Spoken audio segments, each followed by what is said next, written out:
Madame, Monsieur, bonsoir. Soulagement des pompiers du sud de la France. Après 10 jours d'immobilisation, les Canadair ont enfin l'autorisation de redécoller dès demain. Les inspections n'ont révélé aucune anomalie.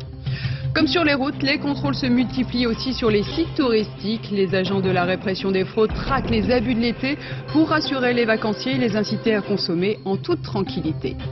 Ces mêmes vacanciers paient leur carburant près de 16% plus cher qu'en 2004. Cette augmentation à la pompe est la conséquence d'une hausse du prix du baril de pétrole, plus 43% en un an. Dans quelques jours, Benoît XVI reprendra le flambeau de Jean-Paul II en animant les Journées mondiales de la jeunesse à Cologne, en Allemagne. Le moment pour nous de faire le point sur l'impact qu'ont eu les précédents rassemblements. Et puis, interpellation hier soir de braconniers un peu particuliers. Ils ont tenté de voler des coraux auprès de la réserve marine de Cerbère-Banyuls dans les Pyrénées-Orientales. Ces coraux sont très protégés. Dès demain, les Canadair pourront donc reprendre du service en cas d'incendie. Après le crash mortel en Corse, ils avaient été immobilisés par mesure de précaution. Aujourd'hui, le ministère n'a pas voulu attendre les conclusions de l'enquête. Il estime que les inspections menées sur chacun des appareils sont suffisantes pour donner le feu vert au redécollage. Christophe Widman, Zidenberkus. Suspendue dans les airs, la queue presque intacte du Canadair. Le 1er août, en plein vol, elle s'est brutalement détachée de la carlingue. L'avion, brisé, s'est écrasé dans la montagne corse. Tous les débris ont été élitreillés aujourd'hui pour être rassemblés dans un hangar militaire et analysés minutieusement. Les experts espèrent ainsi comprendre les causes du crash. Mais il leur faudra du temps, plus que prévu. Ce matin, Nicolas Sarkozy a annoncé qu'il n'attendrait pas les premières conclusions de l'enquête pour remettre en service les autres Canadair, mais juste un feu vert du constructeur et des pilotes. Je préférerais de beaucoup que les Canadair revolent. Mais ma responsabilité, c'est qu'ils puissent revoler dans des conditions de sécurité totales. Et pour qu'il y ait des conditions de sécurité totales, j'attends un avis écrit de la société Bombardier et j'attends un accord des pilotes de Canadair après qu'ils aient vu un membre de la commission d'enquête. Depuis le crash, les 10 Canadair restants de la sécurité civile ont chacun subi une inspection complète. Rien à signaler, a conclu ce matin le constructeur. Résultat, quelques heures après la déclaration de Nicolas Sarkozy, un communiqué du ministère de l'Intérieur annonçait la reprise des vols dès demain.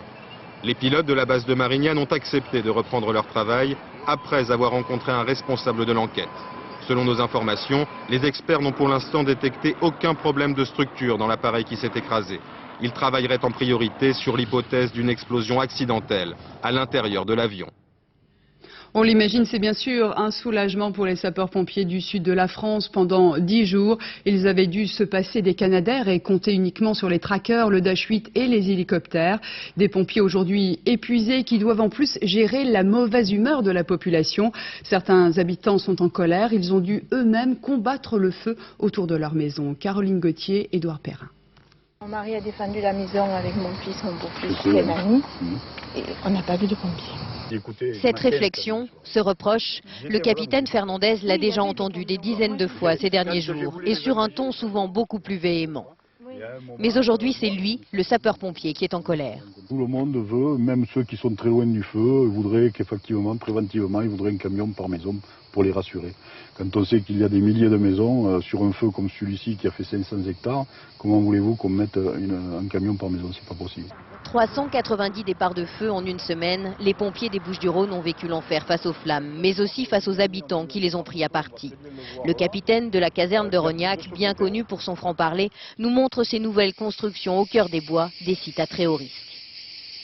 Les gens font n'importe quoi et continuent à faire n'importe quoi parce qu'il y a le sentiment que ça n'arrive qu'aux autres, quoi. Et quand on discute avec les propriétaires et on conçoit le malheur que ça peut représenter pour une famille de perdre ses biens, on a l'impression que les gens ne sont pas conscients. Si les flammes menaçaient un jour ces centaines de maisons cachées dans les pins, la mission des pompiers serait presque impossible. Accès impraticable pour les camions, pas de bouche incendie, de la végétation partout, un brasier en puissance. Moi, je ne dis pas qu'il faut arrêter de construire, mais si on construit, il faut déboiser. Il faut déboiser tout autour. C'est vrai que c'est très agréable de prendre son pastis sous un pain, à condition qu'il n'y ait pas le feu, quoi. Irresponsabilité des propriétaires, mais aussi des élus, car c'est à eux de faire respecter l'obligation de déboiser autour de chaque habitation. Nous ne faisons pas respecter ce que nous devrions faire respecter, c'est-à-dire le civisme et la citoyenneté. et nous ne sommes pas capables de le faire respecter. Alors je vais peut-être faire grincer des dents, tout le monde. Mais c'est vrai que nous sommes coupables. Aveu d'impuissance, absence de volonté politique. Quoi qu'il en soit, les flammes gagnent du terrain. Au moment où le gouvernement met un coup d'accélérateur dans sa politique de contrôle sur les routes, 3 motards ont été flashés à 244 km/h sur l'autoroute. Ces jeunes gens ont avoué qu'ils faisaient une course de vitesse. Pour eux, c'est la suspension immédiate du permis de conduire. Romain Clément, Éric Delagneau. Cette portion de l'autoroute A4 est limitée à 130 km/h.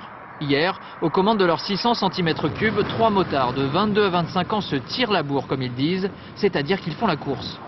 Ils étaient parfaitement conscients, ils faisaient une petite course entre eux, bon, il faisait beau, les conditions climatiques étaient réunies, il n'y avait pas trop de circulation. Pour les gendarmes, la poursuite s'annonce alors inégale. Leur moto dépasse difficilement les 200 km/h.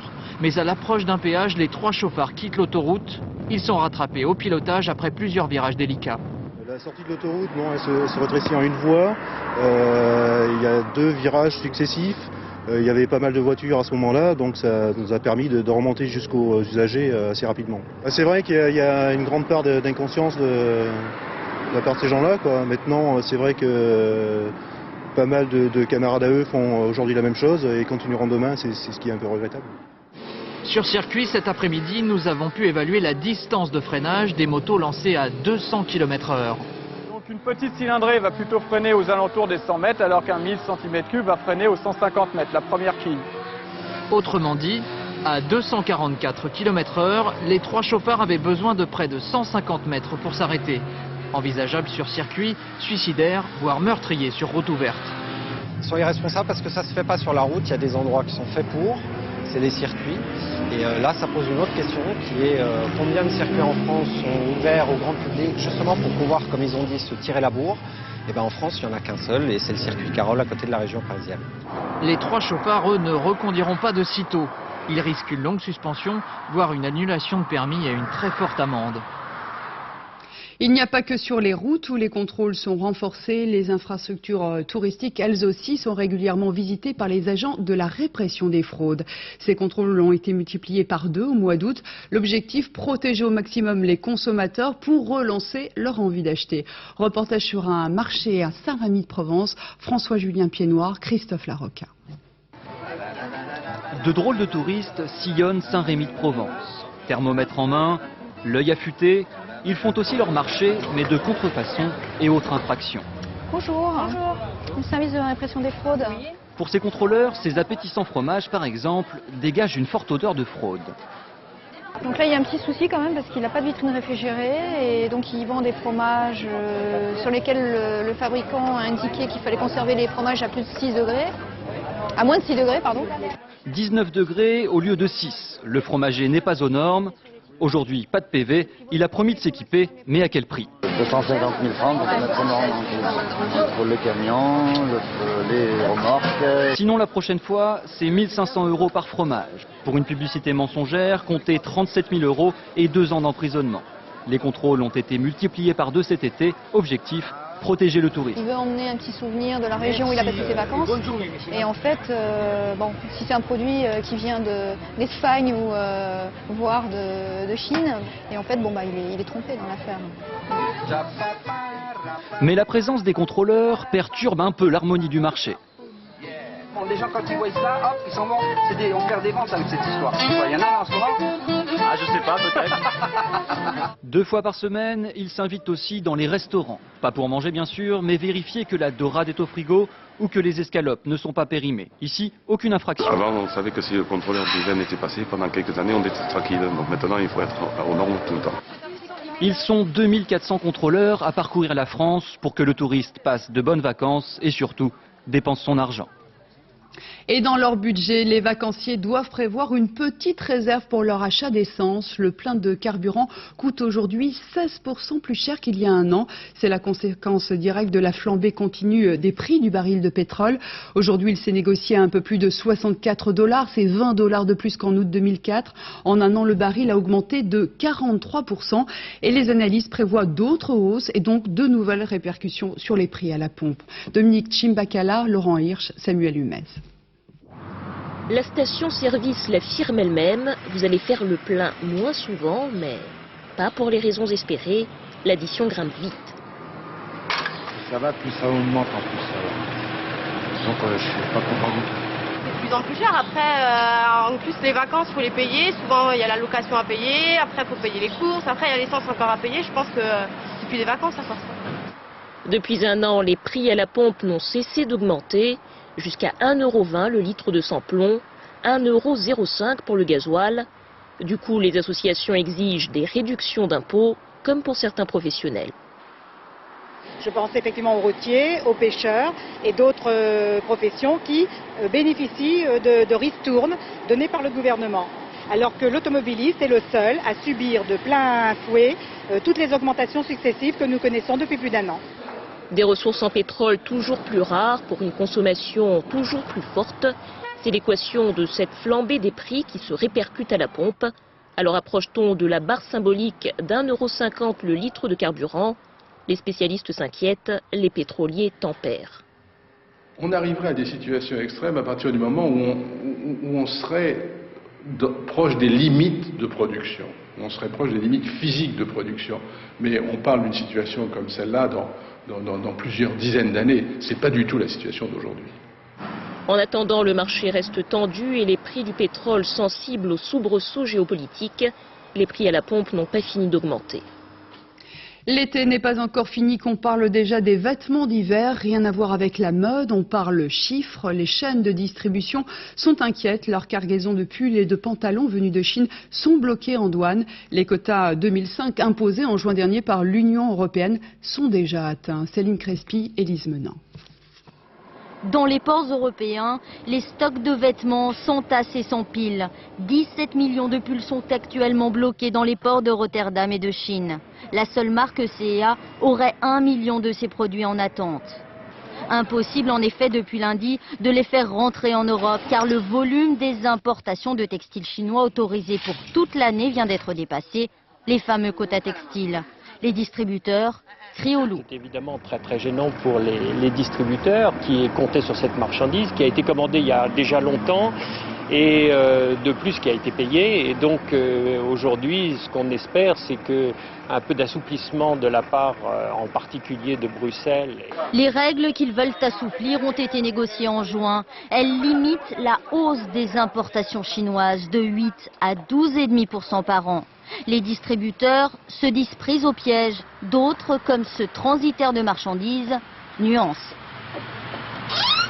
Ça a été relativement bien anticipé par les importateurs textiles. Maintenant, il est vrai qu'il y a certainement des sociétés qui sont concernées par ce problème. Menace de pénurie de marchandises dans les magasins ou hausse des prix, les grandes marques veulent passer en force pour éviter les quotas. Certains pensent que de toute façon, elles pourraient contourner les règles. Ce qu'il pourrait y avoir, c'est éventuellement un risque de détournement de trafic. C'est-à-dire que des produits qui auraient dû être expédiés de Chine vont peut-être passer par des pays avec lesquels il n'y a pas de quotas, comme le Vietnam, comme la Corée du Sud ou autres. Là, il faut être un peu vigilant. Dans quelques jours, la Commission européenne et le gouvernement chinois reprendront les négociations. La bataille du textile continue. En Iran, l'usine de conversion d'uranium d'Ispahan est aujourd'hui opérationnelle. Téhéran vient de terminer la levée des scellés sur le site. C'est une étape lourde de signification. Pendant ce temps, la communauté internationale a bien du mal à trouver un consensus sur le texte à adresser à l'Iran. Faute d'un compromis, les responsables de l'agence nucléaire de l'ONU ont décidé d'annuler leur réunion pour la repousser à demain. Et puis, 3 jours après le sauvetage des 7 sous-mariniers russes, on en sait un peu plus sur la façon dont l'alerte a été donnée. C'est un coup de téléphone anonyme qui a forcé l'armée russe à sortir du silence et à mobiliser l'aide internationale. Jérôme Soulard. Image étonnante. Incroyable sauvetage du sous-marin russe. Après 75 heures d'angoisse, Scorpio, le robot anglais, se met au travail. En quelques minutes, il sectionne les câbles qui retenaient le sous-marin à 190 mètres de fond. Le Batiscaf et son équipage remontent enfin à l'air libre, sauvés par une équipe britannique encore très émue de ce dénouement heureux. Je vous ai dit samedi que j'étais optimiste pour le sauvetage. En fait, j'ai menti. J'avais vraiment peur. On dit que les hommes ne pleurent jamais, mais je peux vous assurer que beaucoup de mes hommes ont pleuré en voyant le sous-marin sortir. Je suis désolé, mais je suis encore très ému. Les 7 rescapés du sous-marin reviennent de loin, car d'après les médias russes, la marine n'avait pas engagé de secours pour les sortir de là. C'est un coup de téléphone anonyme à une radio locale qui a révélé l'affaire. Une fois relayée par les médias, l'information a sorti l'armée de son silence, obligeant l'état-major à mobiliser l'aide internationale pour sauver ses marins. Fière et secrète, la flotte russe était l'une des marines les plus puissantes du monde. Elle n'a plus aujourd'hui les moyens de ses ambitions. Depuis 1982, les accidents en mer se sont multipliés. La marine russe reconnaît officiellement au moins 400 victimes et disparues. Cette image spectaculaire d'une opération de secours au sommet de l'Himalaya à 6310 mètres d'altitude. L'aviation pakistanaise a pu récupérer un alpiniste coincé depuis 6 jours. Une mission risquée menée grâce à un hélicoptère léger mais très puissant. L'alpiniste souffrait d'hypothermie et de gelure et commençait à perdre espoir. Voici à présent un fait divers qui continue à empoisonner les relations entre la France et Djibouti. Il y a presque 10 ans, le juge Borrell avait été retrouvé mort au pied d'une falaise à Djibouti. À l'époque, les autorités des deux pays avaient conclu à un suicide, mais quelques années plus tard, la justice française parle d'assassinat et met en cause les plus hautes autorités de Djibouti. Stéphane Bretner. Assassiné, mais par qui? 10 ans après la mort de Bernard Borrell, il n'y a toujours pas d'explication. Enfin, s'il y en a une, mais elle ne plaît pas à tout le monde et surtout pas au chef de l'État djiboutien Omar Guelleh, montré du doigt par la justice française. Curieuse en effet cette thèse du suicide avancée par les enquêteurs de Djibouti le 19 octobre 1995. Au pied de cette falaise, ils vont découvrir le corps carbonisé de Bernard Borrell. Et Bernard Borrell, ce n'était pas n'importe qui. Juge français, mais surtout conseiller du ministre de la Justice djiboutien en charge des affaires sensibles de l'État africain.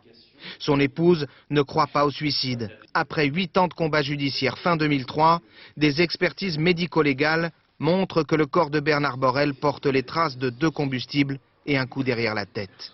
Impossible donc qu'il se soit immolé par le feu.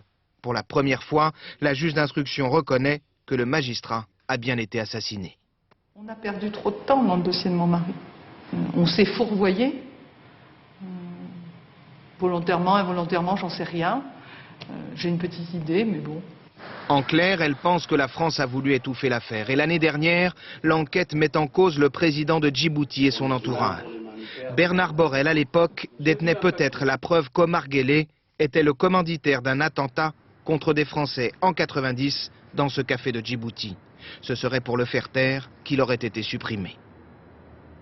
Aujourd'hui, le magistrat instructeur et le parquet sont convaincus que c'est un assassinat. Il appartient maintenant à la justice d'aller jusqu'au bout, même si au niveau politique, les pressions existent pour tenter d'étouffer la vérité. Djibouti, c'est la base principale de l'armée française en Afrique de l'Est. Paris cache donc mal son embarras de voir le chef de cet État mis en cause dans un assassinat. La juge française, elle avance. Lors de sa visite en France en mai dernier, Omar Guelleh a reçu une convocation pour être entendu. Le président ne s'est jamais rendu au palais de justice. La ville de Cologne en Allemagne se prépare à accueillir dès mardi prochain 400 000 jeunes pour les JMJ, les Journées mondiales de la jeunesse. Une foule qui attend beaucoup de cette première rencontre avec le nouveau pape Benoît XVI. Lancées par Jean-Paul II, ces journées ont été des moments importants pour la jeunesse catholique du monde entier. Mais que reste-t-il des précédents rassemblements? Julia Delage, Jean-Yves Blanc. Pour l'instant, ils sont encore chez eux, au calme, mais dans leur tête, Anne et Loïc Garnier sont déjà en Allemagne, au JMJ. On n'est pas à Cologne. Voilà, je crois que pour Saint-Germain-des-Prés, nous sommes dans une ville qui s'appelle Wissen. Il faut dire que pour eux, cette année, les JMJ auront un goût particulier. Loïc, au JMJ de Toronto. Et moi-même au JMJ de Toronto. Donc toujours pèlerins à Toronto en 2002, ils se sont rencontrés. 3 ans après, ils se sont mariés. On n'est pas les seuls. Forcément, il y a des couples qui se sont formés et qui se sont mariés.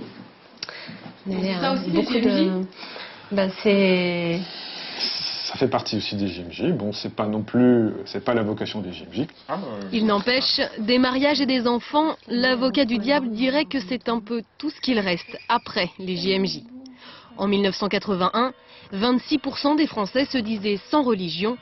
2 décennies plus tard, ils sont plus de 42%. Autre sujet d'inquiétude, aujourd'hui, plus de la moitié des moins de 30 ans sont non-croyants.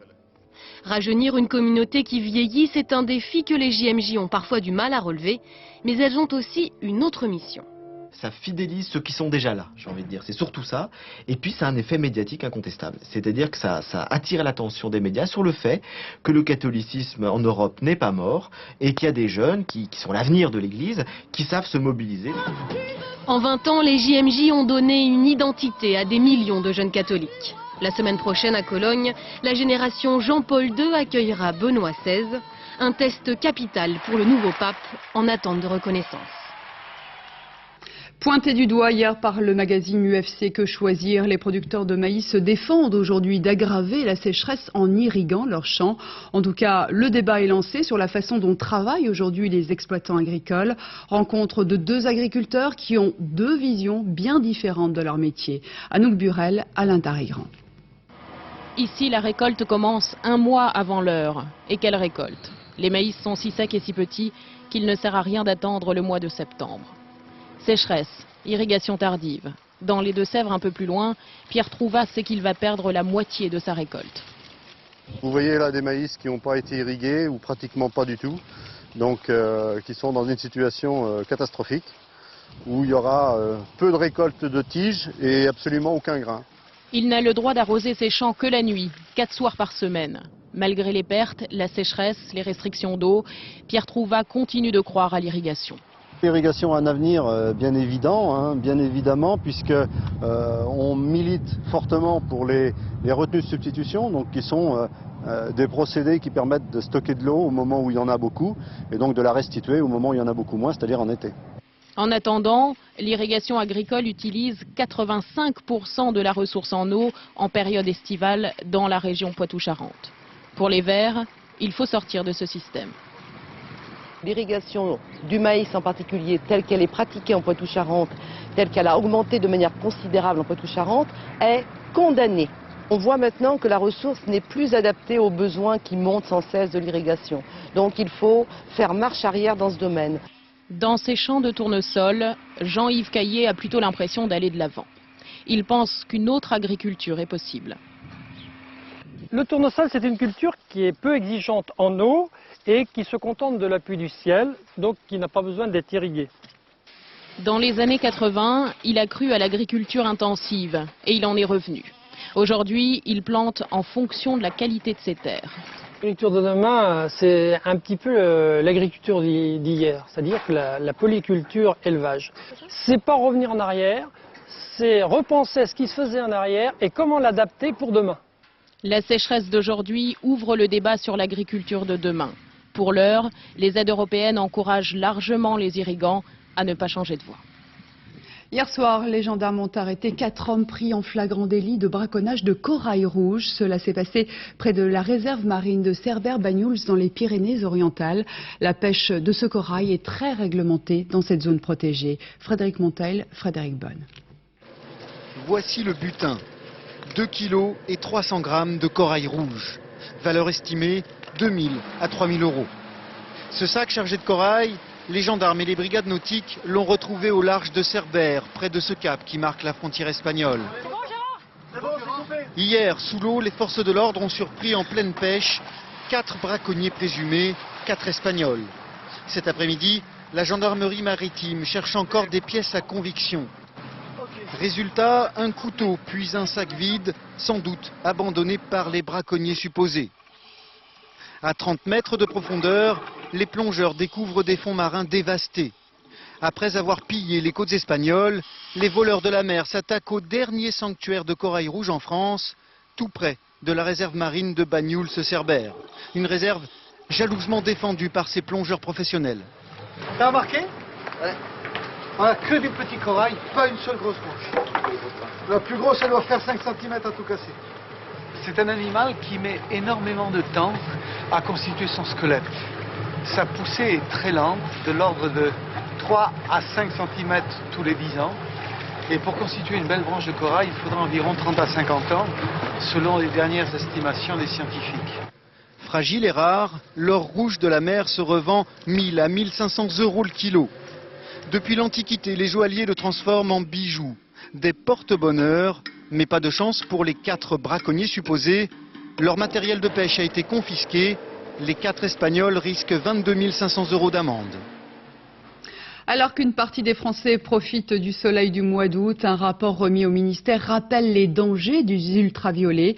Avec 8000 nouveaux cas de mélanome chaque année, les cancers de la peau sont en augmentation en France. C'est un vrai problème de santé publique. La prévention commence bien sûr dès le plus jeune âge. Nathalie Jourdan, Gaël Caron. Midi, un soleil au zénith et des vacanciers pas toujours prudents. Bronzage 20 sur 20, protection 0 pointé. Ah, je sais, mais bon, comme je vais rentrer demain, je fais un dernier coup à fond. Pas de chapeau, pas de lunettes. Ils les supportent pas. On a tout ce qu'il faut, mais les enfants, ils les enlèvent, ils les mettent. Pourtant, les dermatologues sont formels. Tartiner les petits toutes les 2 heures avec une crème affichant un indice de protection supérieur à 50, c'est bien, mais insuffisant. Chapeaux, lunettes et t-shirts sont indispensables, même sous un parasol, à cause des rayonnements indirects sur le sable notamment. Chez l'enfant, la peau est beaucoup plus fragile, beaucoup plus sensible aux rayonnements ultraviolets que chez l'adulte. L'enfant va consommer pratiquement tout son capital solaire avant l'âge de 18 ans. Donc c'est vraiment chez l'enfant qu'il faut renforcer ces mesures de protection solaire. Une protection qui passe aussi par le respect d'une consigne claire, éviter l'exposition aux heures les plus chaudes, entre 11h et 16h. Bien protéger les petits contre le soleil, c'est leur éviter les risques d'un cancer cutané à l'âge adulte. Cette année, l'Institut de veille sanitaire estime à 8000 le nombre de nouveaux cas de mélanome. Chaque été, le massif de l'Estérel dans le Var souffre des incendies. Alors pour sensibiliser les promeneurs à la fragilité du site, un garde forestier organise des balades entre découverte et prévention. Samassoula, Guillaume Michel. Chaque été, le feu mange un peu plus la forêt de l'Estérel. Balafre sur le massif, voilà un peu cicatrice dans le cœur de Bernard Bietta, un des gardiens du temple, intarissable lorsqu'il s'agit de prêcher contre l'ennemi. Pour éviter que ça brûle, le béaba, qu'est-ce qu'on fait? On débroussaille. Alors on débroussaille autour de la maison, 50, 100 mètres. À l'heure où le soleil joue à cache-cache avec les randonneurs, le forestier guide leurs pas. Oh, il est carrément, Certains découvrent le massif et sa dent de l'ours. Pas Philippe. Il était ici il y a plus de 15 ans, juste après un incendie dévastateur. Toute la pinade n'existait plus. Hein. Là, je suis surpris de voir vraiment la végétation pousser comme ça. Je croyais que ça serait fini, quoi. Au moins 20 ans, le temps qu'il faut pour que le paysage se reconstitue après un incendie. Au fil de la balade, nouvelle leçon de choses. Pardon? Ben oui, vous avez devant vous la bruyère à balai. Sans problème, elle est là. Les secrets, les astuces du massif, le garde forestier les connaît tous. L'Estérel, il y est né, ne l'a jamais quitté. Les oiseaux. Il représente déjà toute une vie, une passion, un bien-être. C'est quand même agréable d'être là, tranquille. Se dire qu'à 20 minutes, il y a l'aéroport de Nice. Alors d'écouter ce silence, on n'est pas bien là. Après 1h30 d'effort, la récompense. Le trésor bien gardé des chevreuils, des cerfs et des sangliers qui se cachent dans le massif de l'Estérel. Récompense éphémère Et encore un petit coup, voilà. qui laisse place à une autre. Qui reste vert, comme nous. Au lendemain d'une journée décevante pour les Français aux mondiaux d'athlétisme d'Helsinki, voici de quoi redonner le sourire au tricolore. Eunice Barber a décroché la médaille de bronze en saut en longueur et les Bleus ont obtenu des résultats plutôt encourageants. Sur place, Manuel Tissier et Yann Moine. Eunice Barber a perdu son titre, mais elle gagne ce soir sa 5e médaille personnelle. Pour le saut en longueur, Helsinki sous la pluie, c'est beaucoup moins bien que Paris au soleil. 6,76 m au dernier essai. Barber est devancée par la Russe Kotova et l'Américaine Madison. C'est la 3e médaille de l'équipe de France, mais la journée est également marquée par la blessure d'une des favorites du 100 m haies. Linda Codadine dérape et perd l'équilibre. Élimination douloureuse, la Française souffre d'une rupture du tendon d'Achille. Tout va bien en revanche pour la médaillée de bronze sortante du marteau.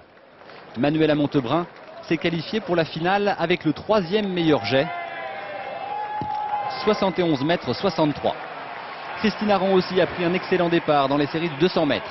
Sans doute libérée par l'ouverture de son palmarès mondial, Aron s'est tranquillement qualifiée en oubliant la fatigue.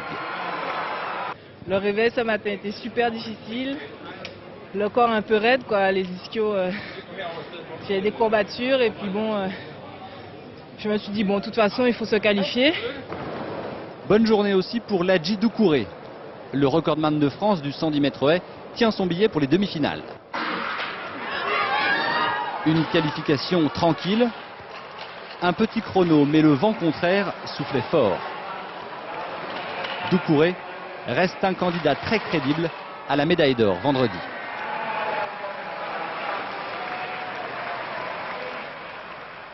La mise au point de Zinedine Zidane sur son site internet, le champion déclare que ses propos parus dans France Football ont été mal interprétés. Son retour en équipe de France n'a rien de religieux ou de mystique. La petite voix qui lui disait de retourner chez les Bleus était en fait celle de son frère.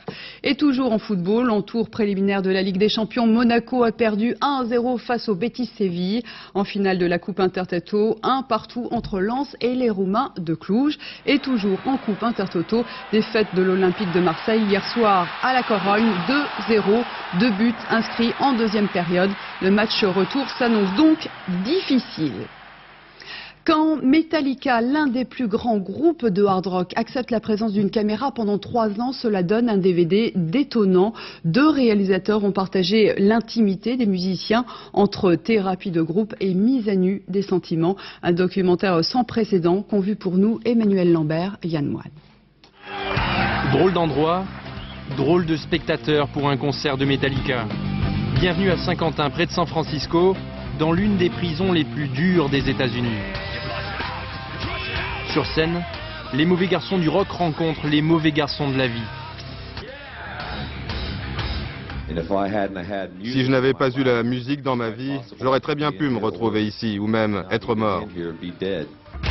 Mort du chanteur, mort du plus grand groupe de métal, c'est bien ce qui a failli se passer.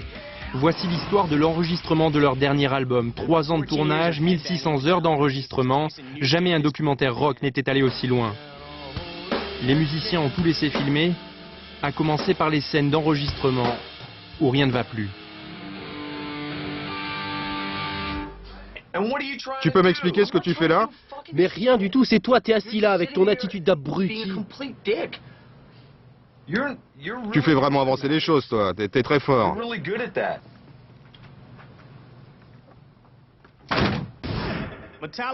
Désormais, Metallica ne fait plus la une de l'information pour ses ventre-corps, mais pour ses frasques. James Hetfield, le chanteur, lui, entre en cure de désintoxication. Même les fans français ont cru perdre leur groupe culte. À ce moment-là, tout le monde, on s'est tous dit merde, Metallica c'est fini quoi. On s'est tous posé la question de savoir est-ce qu'ils vont vraiment revenir, est-ce que James va s'en sortir, est-ce qu'il va revenir de cette fameuse cure. Il reviendra, mais dans quel état? Alcool, drogue, ego surdimensionné, Metallica doit combattre ses vieux démons. Le groupe entame alors une thérapie de choc, le psy leur coûte 40 000 $ par mois. Et pour tout arranger, le chanteur pose ses conditions, seulement 4 heures de travail par jour, il veut profiter de sa famille. Ça me paraît clair. Moins on passera de temps à travailler, plus on sera productif. Ça marchera pas ton truc, enfin bref. On a l'impression de voir un groupe pépère quoi. Il n'y a plus la hargne des débuts. Mais il ne faut pas les enterrer trop vite. La hargne et l'inspiration finissent par revenir. Nouvel album en poche, Metallica entame une gigantesque tournée à travers le monde. Et que les fans se rassurent, en exposant ses faiblesses, le groupe vient de renaître de ses cendres. Voilà, plus calme en Toscane depuis plus de 2000 ans. On extrait du marbre, il est parfait, tout blanc, c'est le plus beau du monde, le plus raffiné. Les Romains l'utilisaient déjà, une valeur sûre vendue dans le monde entier. Gérard Grisbeck, Claude Ganous. Le nuage blanc ne se dissipe jamais. Il accompagne les tailleurs de pierre. Une pierre que l'on compare souvent au diamant, mais dont la taille est gigantesque. Nous sommes à Carrare, capitale mondiale du marbre. Des carrières à ciel ouvert comme celle-ci sont nombreuses. Elles sont exploitées depuis plus de 2000 ans. Et l'on constate que la montagne est à peine effleurée, que le trésor ne s'épuisera pas avant des dizaines de milliers d'années. Ce bloc de marbre, il pèse 20-25 tonnes, c'est un petit. Lui a toujours travaillé ici. Il coupe le marbre comme une motte de beurre, car la technique est la même. Quand on est au pied de cette montagne, on n'en voit jamais la fin. Et ça dure depuis des générations.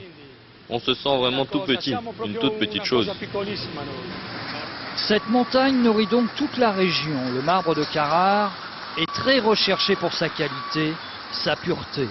C'est ici qu'est venu Michel-Ange pour choisir un bloc dans lequel il a sculpté sa Pietà. Dans la vallée, Carlo Niccoli perpétue une tradition. Celle de réaliser en marbre la sculpture d'un artiste. Le marbre est découpé en tranches sans trop de difficulté, car c'est un matériau tendre mais résistant. Vous avez entendu le son comme d'une cloche. Ça veut dire que si le son est comme celui d'une cloche, la force de cohésion entre les cellules du marbre est presque comme celui du métal. C'est vrai qu'ici, il suffit de se pencher pour profiter des trésors de l'Antiquité, de la Renaissance. Et l'on comprend pourquoi le marbre de Carrare recouvrait les temples jusqu'à Palmyre en Syrie, il y a 2000 ans déjà. Voilà, c'est la fin de ce journal. Merci à vous de l'avoir suivi. Tout de suite, la météo Patrice Drevet. Et attention, Météo France lance un bulletin de vigilance orange dans tout le sud-ouest. 14 départements sont concernés entre les Landes et les Pyrénées-Orientales. De violents orages sont prévus jusqu'à demain matin. Ils peuvent s'accompagner de très fortes rafales de vent et de grêle. Et puis, on se quitte sur ces images spectaculaires d'une compétition aérienne en Angleterre qui a impressionné plus de 60 000 personnes. À 20 mètres du sol, les pilotes effectuent un parcours en rase-mode, des figures acrobatiques et des piquets à grande vitesse, plus de 400 km/h sur un parcours prédéfini et chronométré. La prochaine course aura lieu à Budapest en Hongrie. Excellente soirée sur France 2, à demain, 20 h.